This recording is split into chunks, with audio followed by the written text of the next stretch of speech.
హృదయమా నా ప్రాణమా నా శ్వాసతో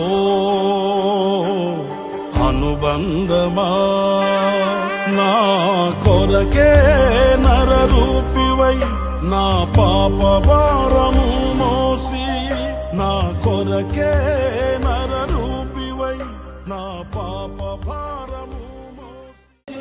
ఇదిగో మీకు ఒక మర్మమును తెలుపుచున్నాను. ఇదిగో మనమంతరము నిద్రించము గాని నిమిషములో ఒక రెప్పపాటున గడపల మోగగానే మనమంతరము మార్పు పొందుదము. బోర మోగును. అప్పుడు మృతులు అక్షయులుగా అక్షయులుగా అక్షయులుగా అక్షయులుగా అందరూ చెప్పండి, అక్షయులుగా లేపబడుదురు. సంఘము ఒక్కసారి బోర మోగగానే కడపలతో వినబడగానే ఈ సంఘం అంట ఎంతసేపు పడుతుంది లేవడానికి? చెప్పండి, ఎంతసేపు పడుతుంది?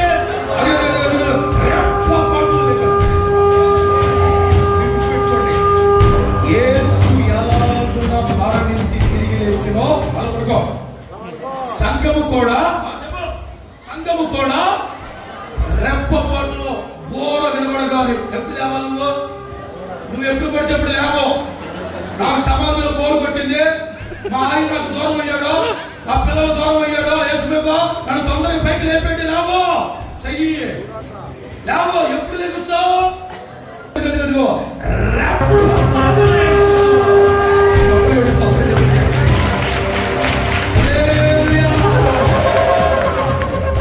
మనం యేసయ్యని నమ్మి విశ్వసించడానికి ముఖ్య కారణం ఏంటో తెలుసా?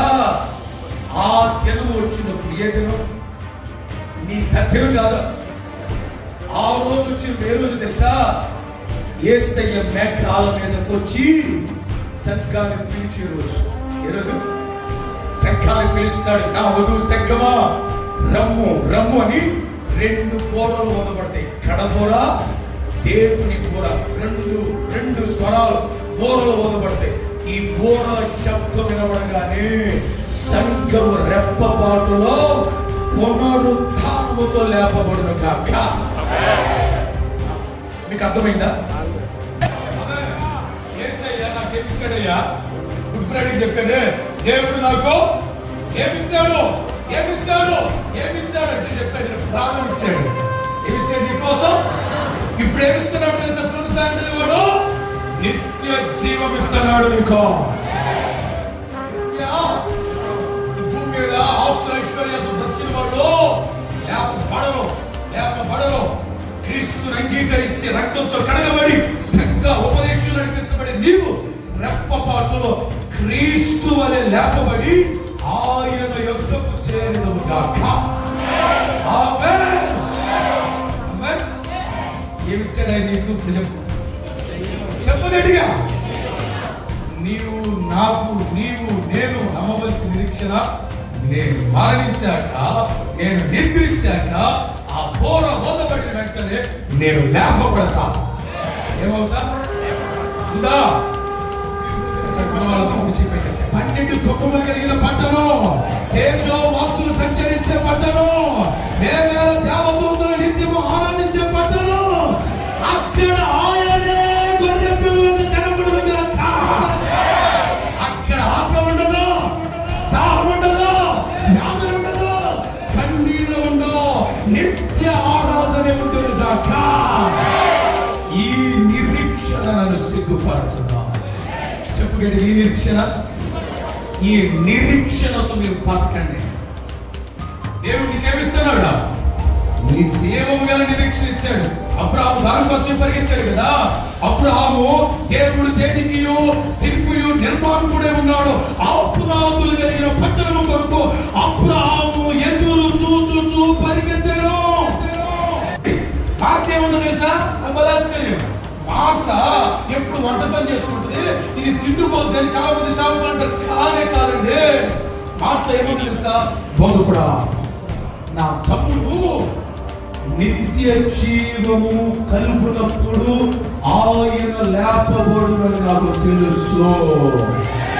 తమ్ముడు చనిపోతే దేవుడి మీద మరియ బాధపడింది, కానీ మార్త ఏమో తెలుసా, నా తమ్ముడు మృతుల పునరుద్ధానమందు లేపబడుననే నిరీక్షణ నాకు ఉన్నది. నిరీక్షణతో ఈ పని చేయండి.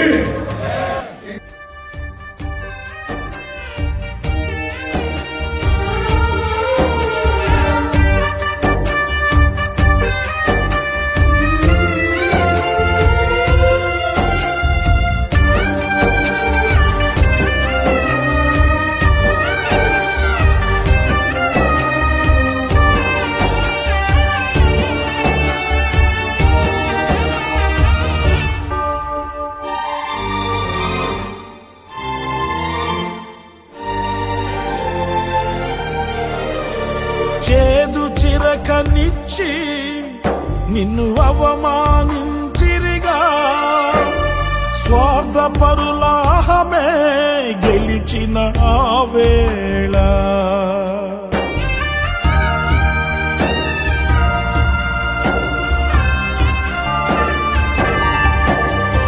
చేదు చిరకనిచ్చి నిన్ను అవమానించిరిగా, స్వార్థపరులాహమే గెలిచిన ఆ వేళ.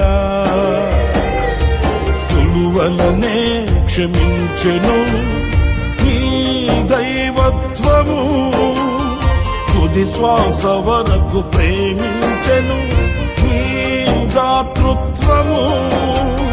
తులువలనే క్షమించెను నీ దైవత్వము, శ్వాస వరకు ప్రేమించెను నీ దాతృత్వము. నీకే నీకే అది సాధ్యమైనది ప్రేమమయా, తేజోమయా, ప్రేమమయా, తేజోమయా. నా హృదయాన కొలువైన యేసయ్యా, నాణువణువు నిన్నే ప్రస్తుతించెని కీర్తనీయుడా. నా హృదయార్పణతో రణమిల్లెదని నీ సన్నిధిలో పూజార్హుడా.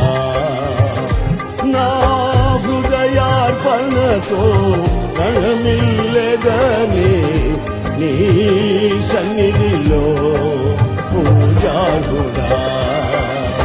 నా హృదయాన కొలువైన యేసయ్యా.